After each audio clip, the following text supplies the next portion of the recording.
Welcome to Built for This, the podcast where real estate meets real life skills. Hosted by Andrea Lane and Alyssa Bicar, each episode features investors turning their unique edge into long-term rental success. Hello and welcome to the Built for This podcast. I am your co-host, Alyssa Bicar, here with my ride or die, Andrea Lane. We are here interviewing real estate investors and how they brought all of themselves into their real estate investment business. Andrea, who do we have for him today? So today we have Jeff Gill. Jeff's been in the buy and hold business for more than 20 years. He currently owns 20 units in Corpus Christi, Texas, and growing. And so, Jeff, tell us a little bit about yourself.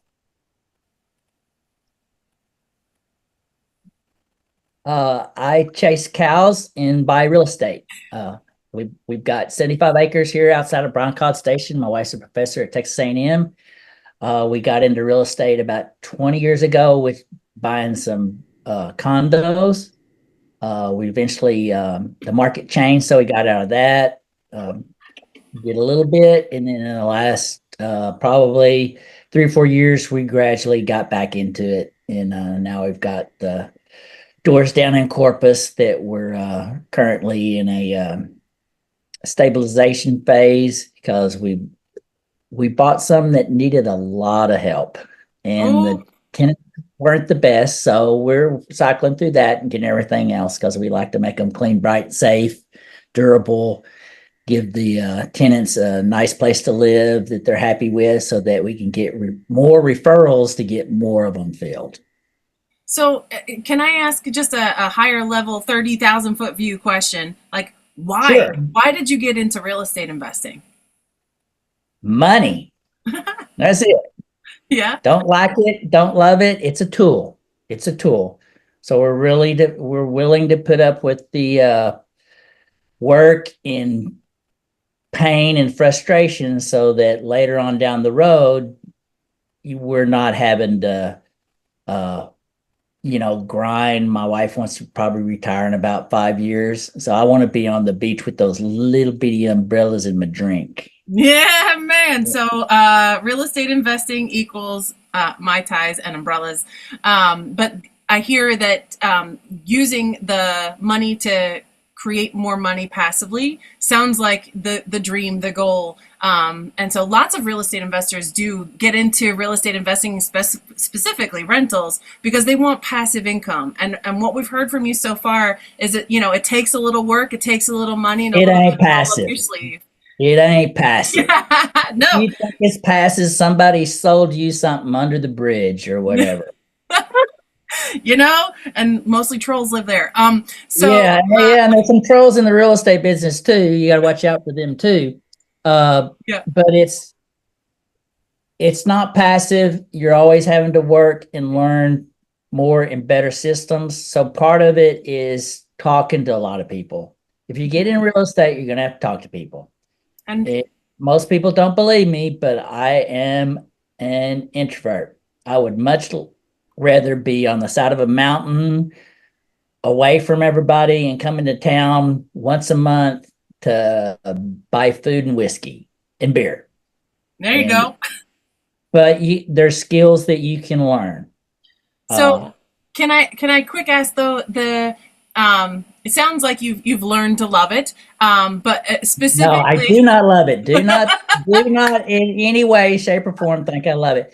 It is a different job, but it's a job where I have more decision-making ability and scheduling making ability.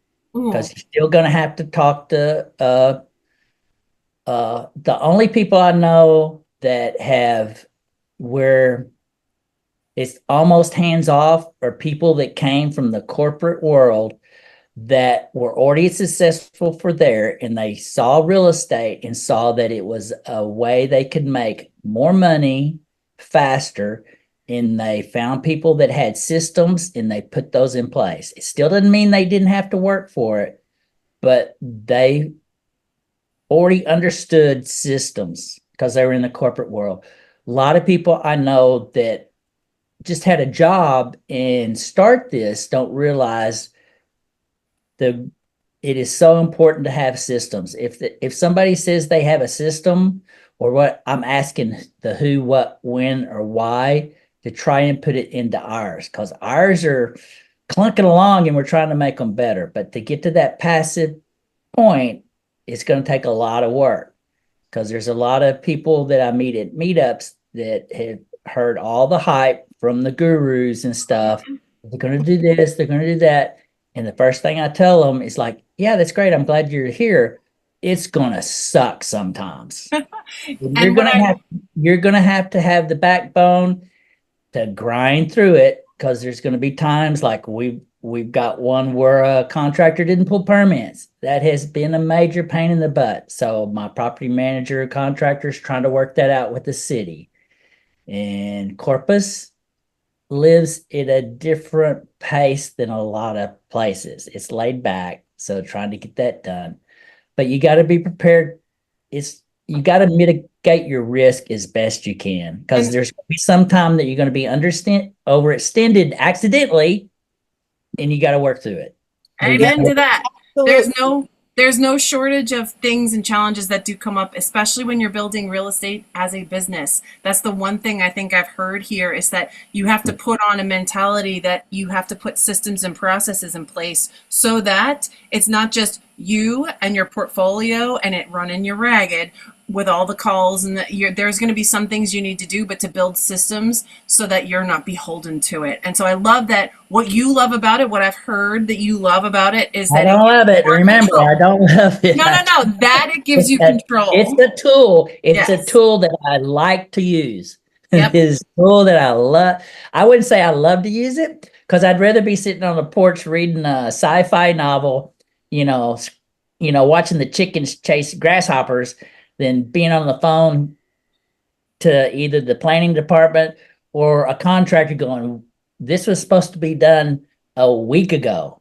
And now Clancy is chewing on my behind because he wants to get paid, but he can't do his stuff and get paid.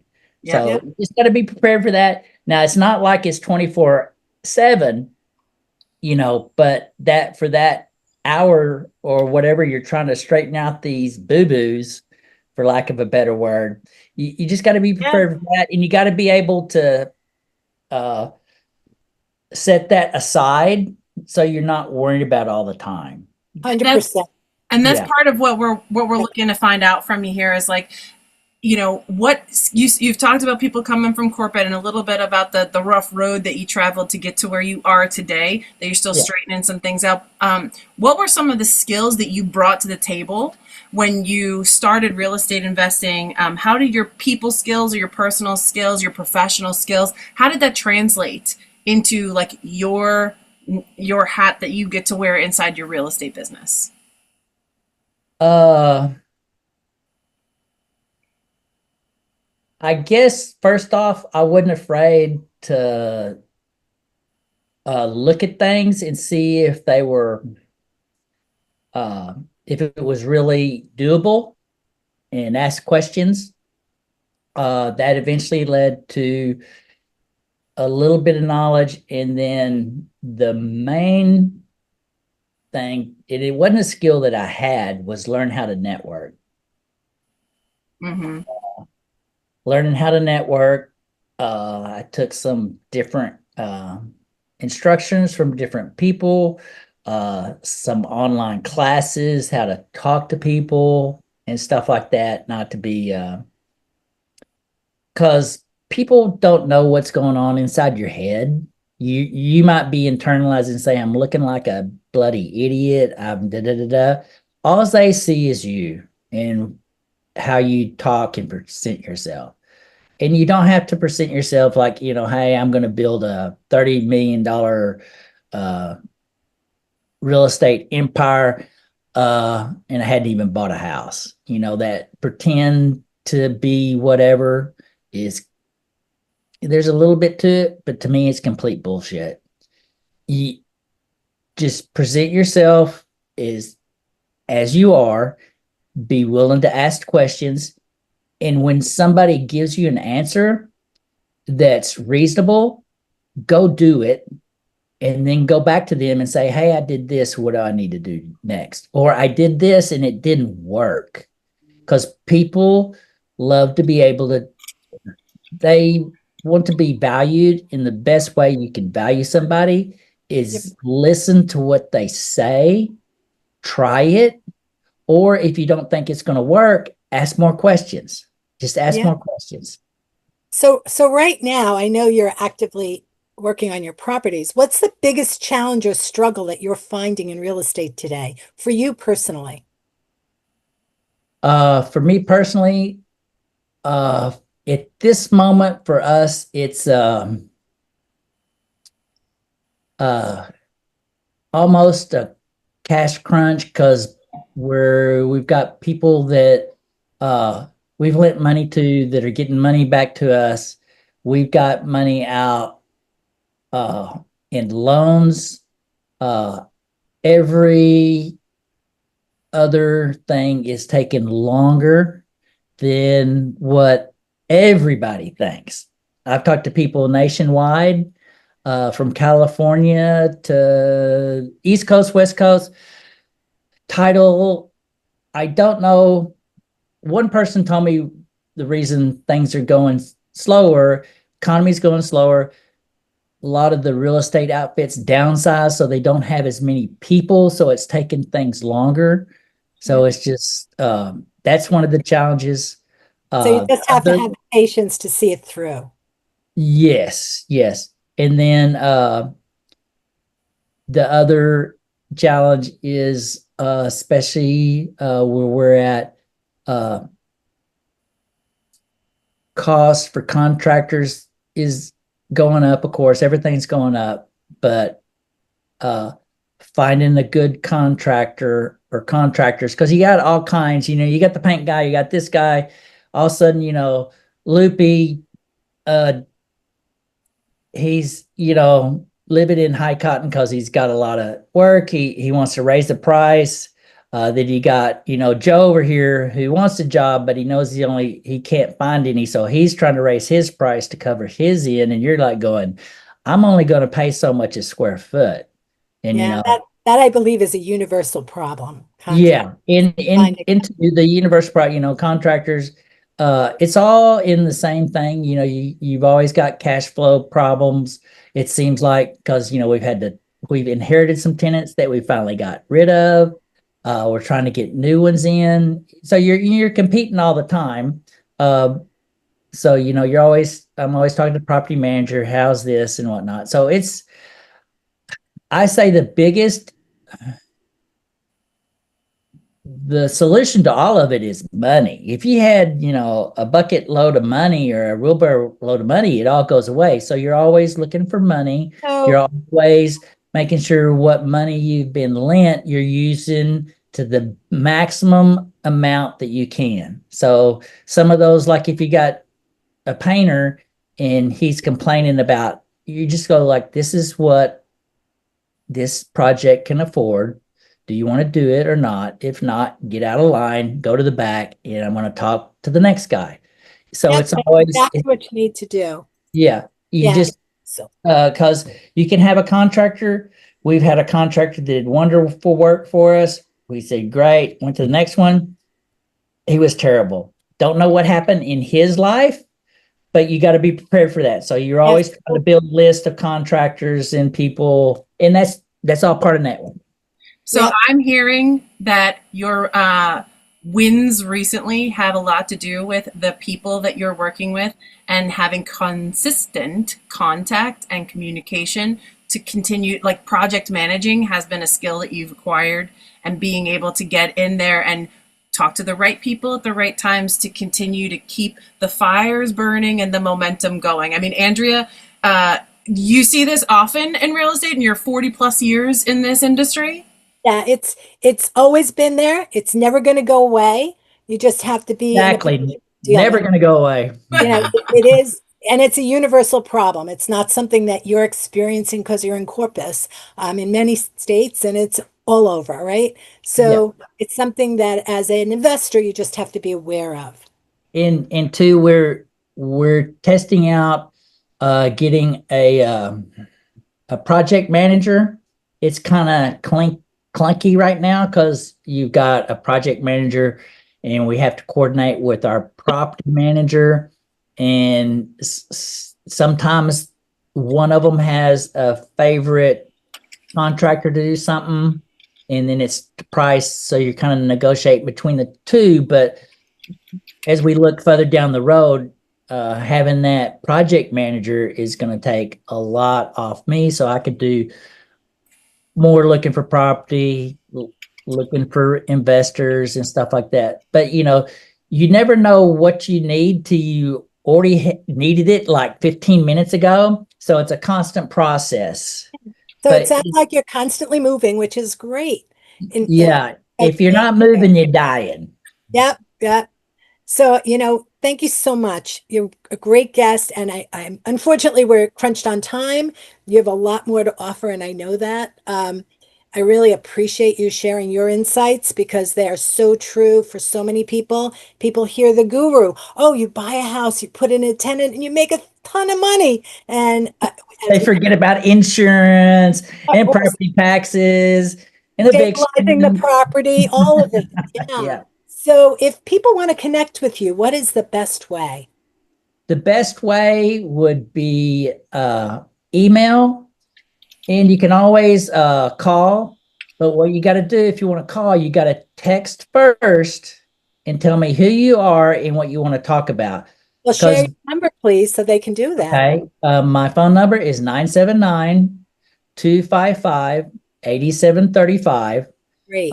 Just text, tell me who you are, what you want to talk about, and I'll get back to you, because I could be on a tractor. I could be fussing at a painting contractor that, used anywhere from the wrong color to things, but I can get back to you. You can also email. It's gillgarbett@gmail.com, GillGarbett@gmail.com. We've had several investors invest with us. They've had basically they're people I've met. They weren't friends at first, but you'll find out you'll get more friends doing business people that will become your friends than friends that will do business with you. Yeah, right on. Absolutely. So thank you for that. One of the things I like about that just came to mind, I guess I don't love it, but I like about real estate, when you're at the meetups or networking, the people that do real estate like we do, you meet people that are actually doers. That they're generally they're optimistic. They say, "Hey, I'm going to build something," whether it's for cash now, retirement, or passing on to the kids. But they're actively doing stuff, and you will find those as you network and go to meetups and stuff like that. Thanks, Those are the people in one of the people that helped me drastically for networking was Andrea. She kicked my ass. I don't know how many times to get out there and talk to people. And so I did. It worked okay. And then I went with Andrea and other things online to how to do it. And there's simple things like go up and say hi. What do you do? Sometimes I'm a smart ass and go, what the hell brought your sorry ass here? It's to somebody I don't even know, and it gets a laugh and it starts a conversation. So, Jeff, as much as I am enjoying this, we do have to cut it short. Okay. Here's what I will say. Doers become your best business allies and then also your friends. So you've heard some wisdom from the road here. You're listening to live business builders in the real estate investment business. If you're listening to us on the broadcast, please stay tuned. We have another amazing guest, another amazing episode lined up for you right here. Thank you for spending time with us here in the Built for This podcast. This wraps another episode of Built for This. If you're a real estate investor with a unique edge, apply to join us at builtforthisshow.com/guest.